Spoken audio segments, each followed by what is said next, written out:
Whatever you do, stay on the wall. Do not come down. Stay right there. Now, I know you're tired and you're fatigued, exhausted. It gets lonely and you're misunderstood. But I need you to understand the importance of you staying on the wall. See, I was reading in the book of Nehemiah, chapter 4 through chapter 6. It talked about how Nehemiah received a message that the citizens of Israel, they were under siege and they were unprotected. The wall that protected them was burnt down.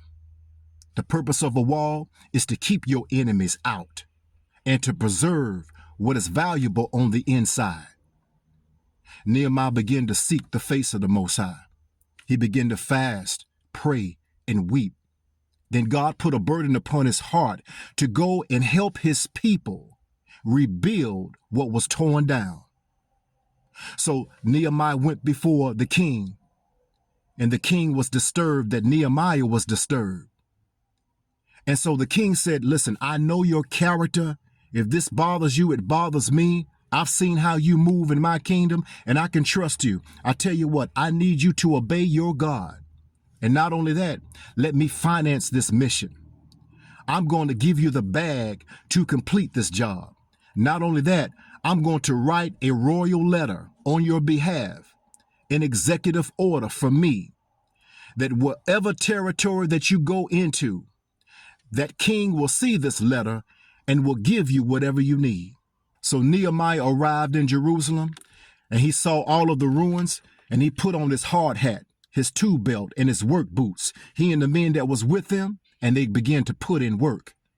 But it wasn't long before the enemies saw Nehemiah attempting to rebuild what they tore down, and they began to mock him and scoff him to get him to come down from the wall. When that didn't work, they sent messengers telling Nehemiah, hey, listen, let's meet in the church and let's talk about it. Nehemiah wouldn't budge. Then they began to send messengers and say, well, listen, let's go meet in the valley of Ono. Now, the valley of Ono means the valley of craftsmen. A craftsman is a person who specializes in a specific craft, whether it's plumbing, electrical work, whether it's drywall or painting or laying tile. They specialize in that craft.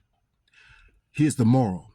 I want you to stay on the wall, because there are people that specialize in a different type of craft, and it's called witchcraft. There are some people that are sent by the enemy. There are some people that are used by the enemy unbeknownst to them, because this is a spiritual assignment and this is a spiritual thing that's at work. While you are working on the things that God have told you to work on, God is working in you, and they see that. They're trying to get you to come down from the wall so the work can cease. God has told you to start that business. He wants you to build that. The enemy see that you're working on yourself. You're working on your finances. You're working on working out. You're working on cleaning up your diet. You're working on your spirituality and your spiritual maturity and growth.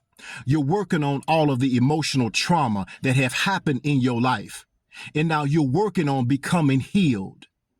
You're working on now healing from past relationships that destroyed your self-esteem, that destroyed your self-image, that destroyed your self-value as a woman and as a man. The enemy is coming in to try to stop the work, to cease the work, that you can come down, that you can come down into the valley of Ono. And they will even use witchcraft as a means to get you to come down, to make you feel guilty for not coming down, to gaslight you for in an effort to get you to come down. They will use all types of Jedi mind tricks to get you to come down. We can see that in the story of Samson and Delilah.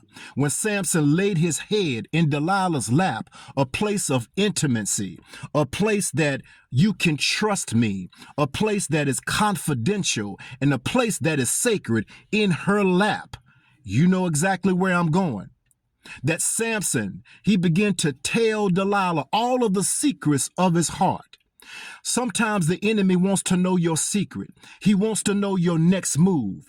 He wants to know how to get you to come down from the wall that the work can cease. Because when you stop doing what God has already given you the tools to do, the initiative to do, and the mind to do, then not only does the work cease outwardly, but now the work can cease inwardly of what he is doing in your heart, what he is doing in your manhood, what he is doing in your womanhood.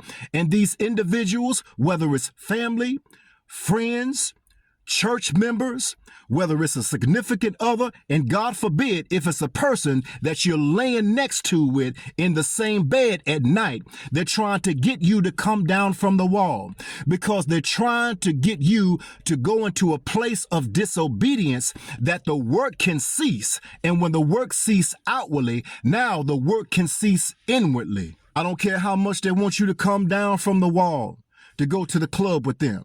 Come down from the wall. Hey, listen, let's go out here, man, and let's just kick it. Come down from the wall. Hey, listen, hey, I know you wife material, and listen, it's like we married already, so we might as well go ahead and do this. When you've been remaining celibate for a long time, want you to come down from the wall of celibacy. Brother, you've been working on yourself. You've been working on your mind. You've been working on your business. You've been working on your self-esteem to become a much better man. And here comes this Jezebel spirit. Hey, I need you to come down from the wall.